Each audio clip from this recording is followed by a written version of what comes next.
Hello again. This is the video lecture for Chapter 9.2, the second half of Chapter 9 on lifespan development. I am going to bring up our PowerPoint.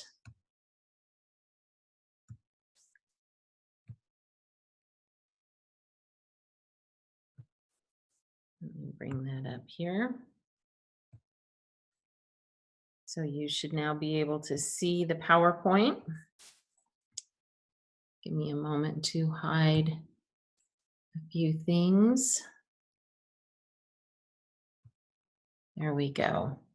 All right, second half of lifespan development. Here we go. We'll begin with a thought. Do not resent growing old.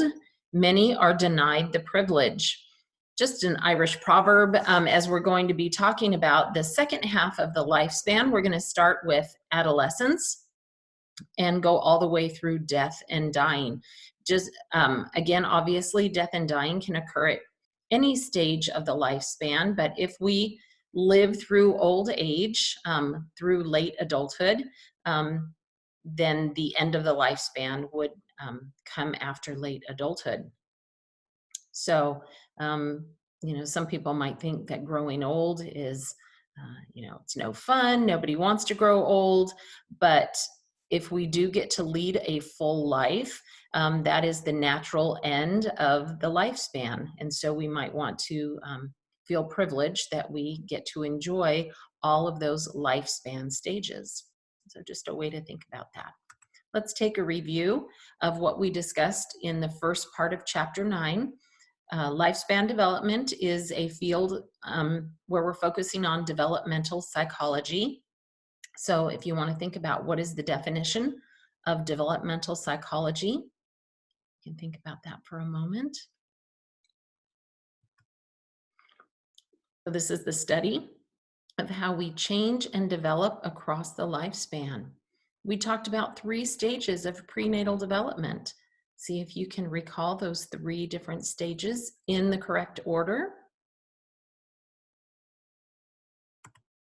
So germinal period comes first. And we're going to see how long each stage lasts. So the germinal period lasts for 2 weeks.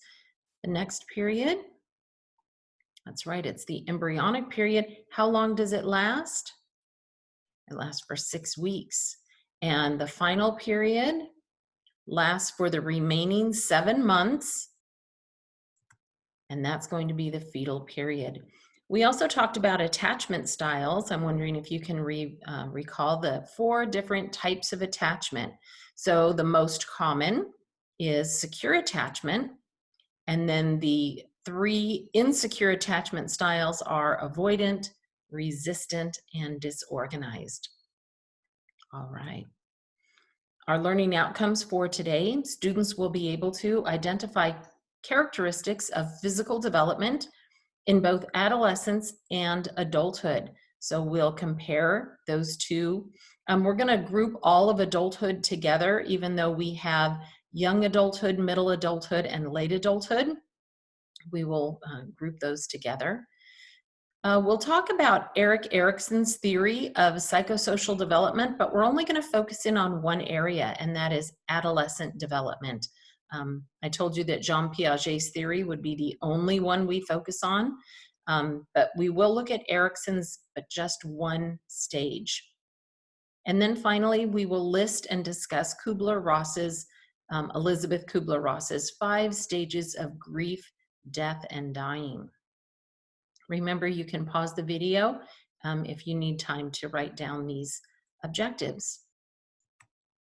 So what I would recommend, in your textbook, you can find physical development, and you can make a T-chart, and you can write down bullet points for adolescent development, and then adulthood. And again, once we've complete physical development in adolescence, there's not going to be a lot of change through young adulthood and middle adulthood. It's going to be towards the end of middle adulthood that we're going to notice changes in physical development. And so that's really where we're looking at physical development. So let's begin with adolescence. What are we going to call this physical development that occurs during adolescence? It's referred to as puberty for both male and female. So it lasts from around ages 12 to 18. It can begin earlier for some youth. It can take all the way up until 16, 17, 18 for some. Puberty is marked by physical changes due to hormones secreted by glands. And if you want to, you can take note of all of the different physical changes that occur during adolescence. So we have body hair that grows, we have facial hair in males, we have development of sex organs, we have breasts in females, testes in males. You can have voice changes in males. You can have growth spurts, just muscle and fat accumulating in the body in different areas. So this can be a time that is, enjoyable for some youth, but it can also be uncomfortable and awkward for some, depending on how that development period goes. For adulthood, we don't have one term for male and female, but physical maturation is complete by young adulthood as they enter into their 20s. And this early adulthood would be when we are considered being at our physical peak, all right? Towards the middle and end of middle adulthood, we start to experience what would be known as our physical decline. Even if we're in really good shape, we exercise, we eat well, it's just natural decline in our physical ability. Muscle cells are going to decline. We've talked about memory decline, and just our, the body starts to wear down. In women, they have a cycle known as menopause. This can last a decade for some women, which marks the end of a woman's menstrual cycle. This term for men may not be as well known, but it actually is a thing. It's called andropause, symptoms of men related to decrease in testosterone. So for women, menopause is a decrease in estrogen, which leads to things, you may have heard of things for women like hot flashes, mood swings, can lead to physical changes like accumulating extra body weight. For men, this decrease in testosterone will lead to increase in body weight, loss of hair, could be loss of sex drive. So it just depends on each individual, how they experience these changes, both menopause in women and andropause in men. So I don't believe andropause is in your textbook, but you would want to take note of that term. So psychosocial theory of development was developed by a man named Erik Erikson. He proposed the psychosocial theory of development. It is another stage theory. There is a table of his theory in your textbook, but instead of 4 stages like Piaget, he included all of the stages of the lifespan. Erikson's theory says there is a psychosocial task or accomplishments that we must master in order to feel a sense of competence. So what we're going to do is take a look at this chart. Just some background on Erikson. He was German, but Jewish, and was raised during the time of World War II. So that gives you a little bit of context to what might have been going on for him as he was thinking about these psychosocial developmental tasks that people are struggling with as they develop across the lifespan. So you can see here on the left are all of the different life stages. The only one, let's see, so our textbook added young adulthood. I don't believe that Erikson actually had, well, he does have young adulthood. All right. I think because our textbook talks about a lifespan stage called emerging adulthood, which is between 18 to 25, and that's not included in Erikson's theory. So you can see in the next column the task or the conflict that Erikson says we are trying to work through during that stage of our life. And in the final two columns, if we have a positive resolution of this conflict that we're going through, this is what we would see, or we can have a negative outcome. So what I want to do is just have you focus in on adolescence. So go down to the adolescent stage, move to the next column, and you'll see that during adolescence, Erikson theorizes that we are struggling with identity versus role confusion. So identity is this idea of who am I? You know, and think about it, during adolescence, we're trying to figure out who am I? What kind of clique or group in school do I belong to? What do I like? What do I not like? And he says during these 12 to 18 years, we're either going to find our identity, I'm going to find out who I am, what I like, what I don't like, or I'm going to be left with this idea of confusion. I don't know who I am. I don't know what I stand for. I don't know what I like or dislike. And I left with this sense of confusion. And according to Erikson, if I do not resolve any of these conflicts, I move into the next stage of life with problems. And it can lead to dysfunction until those conflicts are resolved. All right, so let's take a look at identity versus role confusion. If I resolve this positively during these 6 years that I'm an adolescent, through experimentation with different roles, the adolescent develops an integrated and stable self-definition, forms commitments to future adult roles. So let's say during my adolescence, I join clubs at school, I join different groups, I find out that I'm very committed to the environment, I find out that I care a lot about taking care of animals, and I find out that I join some leadership groups, I run for student government, and so I leave adolescence with this identity of I am a leader, I have certain causes that I definitely believe strongly in, and that's going to shape who I become as I move into young adulthood. And as I perhaps go into college or training and look at my career choices, that will shape those choices that I make. All right, so I've resolved that in a positive way. Or let's look at a negative resolution. Because of fear of rejection or excessive self-preoccupation, the young adult is unable to form close, meaningful, I jumped to the wrong one. An apathetic adolescent, or one who experiences pressure and demand from others, may feel confusion about his or her identity and role in society. So it could be we doubt ourselves. We try some things and we're not successful at it. Maybe we go out for a sport and we don't make the team.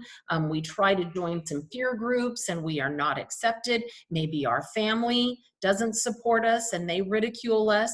And we have these experiences that do not turn out well. And because of that, we leave adolescence with a lot of doubts and a lot of fears. And so that shapes who we become now as young adults.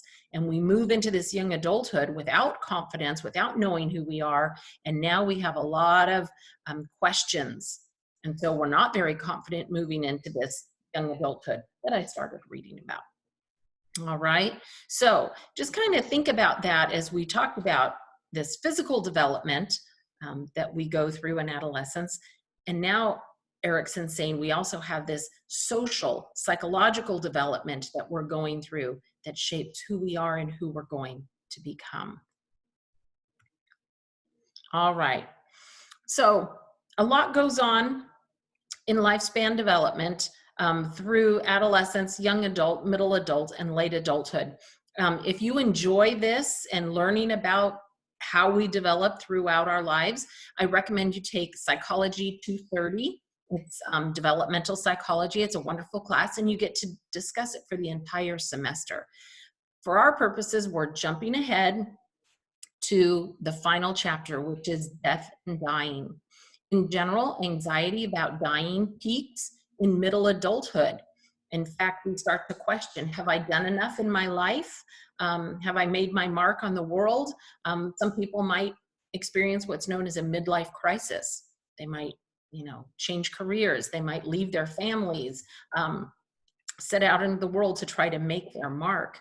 As we move into late adulthood, this anxiety tends to decrease, and we tend to settle down a little bit and start to accept that we are headed towards the end of this part of our life. Elisabeth Kubler-Ross was a psychologist who spent her research and her time with those who were dying, who had lost people who had died. And so she really did the bulk of her research with hospice and with those who are grieving. She was able to identify in all of the people that she worked with similar tendencies and patterns as they came to terms with their own mortality or the loss of loved ones. And these are what are known as the 5 stages of grief, death, and dying. Sometimes you'll hear it referred to as DABDA. That's an acronym for denial, anger, bargaining, depression, and acceptance. Sometimes she's been criticized because people will say, these aren't stages that everybody goes through. They're also not stages that we go through in order. But Kubler-Ross was never quoted as saying those things. I think sometimes she's attributed to having said those things, but she never said those things. She simply identified that these are 5 notable stages that people who are dying or have lost people, so people who are grieving, might experience. And it's interesting to note that you may experience one of these, some of these, all of these, and they can recur. So you can cycle back and forth through different stages as you grieve and come to terms with these losses. So let's talk about what these mean: denial, anger, bargaining, depression, and acceptance. So the first one, denial. This is a stage when one cannot admit that the death has not or is not actually occurring. So it could be that I've, been given this information that I have a limited amount of time to live. I need to go home and get my affairs in order and, come to peace with this idea of the end of my life. Some people might do that and really try to make meaning of their life, and other people, denial, what would that look like? Acting as if nothing's happening, moving forward, making big plans, and just really not facing this news of their own mortality. So you can think about what denial looks like. If somebody has passed away, they've lost somebody in their life, and they're not dealing with the grief, they're just not thinking about it, not talking about it, that could be another form of denial. So another stage that Kubler-Ross identified is anger. People show unusually angry behaviors, sometimes towards others. Anger occurs at inappropriate times. So when we're thinking about loss, sometimes people can even be angry at the person they have lost. So this anger comes up and not sure what to do with it. Sometimes people feel guilty because they're feeling angry at the person they have lost. But I think what helps knowing about these stages is it normalizes it. So if we know that the majority of people who experience grief or death and dying have felt angry, and I'm feeling angry, then that normalizes it for me. And I can say, okay, this is something other people have felt as well. We're feeling these strong emotions, and yet there's nowhere for them to go. And so it's natural to think that would lead to some anger. It really is a helpless situation. There's nothing we can do when we've lost someone or when we find that we're dying. Another stage is known as bargaining.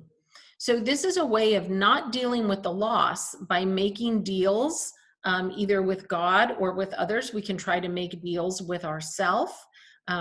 People who might say, oh, and not that this is wrong. I'm going to go into a clinical trial. I'm going to change my diet. I'm going to, even if inside I'm not consciously saying this to myself, but maybe I'll change my behavior. I can, if I'm a better person, then this won't happen. Those are forms of bargaining. We're really trying in some way to control the uncontrollable. It's not really like we're outwardly making a deal, although sometimes you've heard people maybe calling on their higher power, praying, and I believe in prayer and faith and miracles, so by all means do that. Is that in some way trying to control this situation? Depression, I think we would all pretty much expect some type of depression with a loss. People need love and support to cope with the loss. They may need counseling, overwhelming sadness that is prolonged and extreme. So bereavement is depression due to the loss of something. Usually it's the loss of a person. Bereavement, we would think, and we don't mean to put timelines on anything, but a usual amount of time would be around 4 weeks. If somebody is feeling this type of depression due to the loss of somebody and it has been months, then you're looking at something known as complicated grief. They may not have been able to grieve. Maybe they're denying it. They just haven't dealt with it. Maybe there could be other factors. Maybe they already had some mental health issues and now they've had this loss. And so it could be complicated and they may need assistance in processing the grief and managing and incorporating this loss into their life. So counseling might be recommended at that point. And then acceptance. And again, acceptance doesn't necessarily have to come after all of these stages.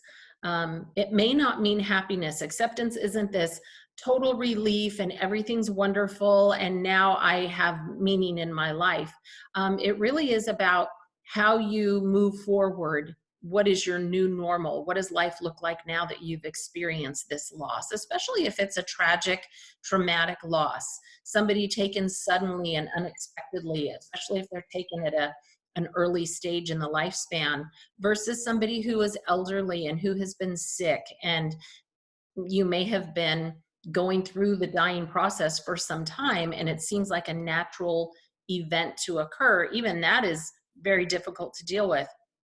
But something very tragic and sudden and traumatic, you may need to do a lot of work before you come to any type of acceptance. Acceptance is going to look different for every person, what that looks like for you, and we shouldn't judge other people. Some people can move on very quickly and rebound and come back to a fully functioning, and other people, this can take a long time.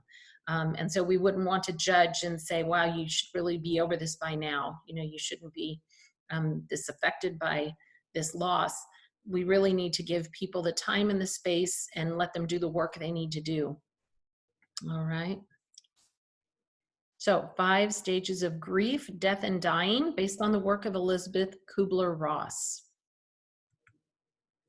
So I know we're not in class, we can't have a discussion, but I'll just leave you with some questions that maybe you can think about and see what you come up with. What are different types of loss people might grieve? So of course we're thinking of loss of loved ones. These are people who have died. Actually, people grieve for different kinds of losses, not just people. So I don't know what came to your mind, but did you think about loss of maybe a relationship?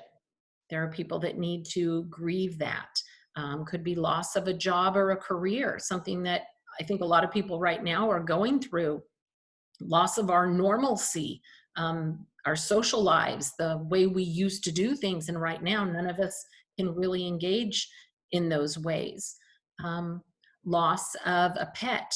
I know for some of us, we might dismiss that if we're not animal lovers, but for those of us that have pets, I have a friend who just lost her pet and she grieved. It was very difficult for her. And then once she got through that process, went and was able to get another pet. So think about what people would be grieving. What are those losses?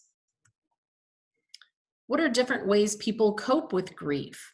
So we saw those 5 stages. What are some of the ways you may have seen people? And what are some of the meaningful things people do? So this would be cultural. I'm going to say this horribly, but we think about living in this area, Dia de los Muertos, where people honor their dead. That's definitely a way of coping and remembering. We think of like cemeteries where people can go and lay down flowers or tokens of their respect and ways to remember. I see like cars where people can put stickers on that have dates of remembrance for people. So just think about different ways and different cultures and how we remember and cope with grief. Do you agree with the statement that it is important to grieve? So you might want to think about that. And how do people become stuck if they do not grieve? What would that look like for them emotionally, psychologically, and how that would maybe move out into other areas of their life? So just some thoughts as we talked about grief and death and those stages of Kubler-Ross.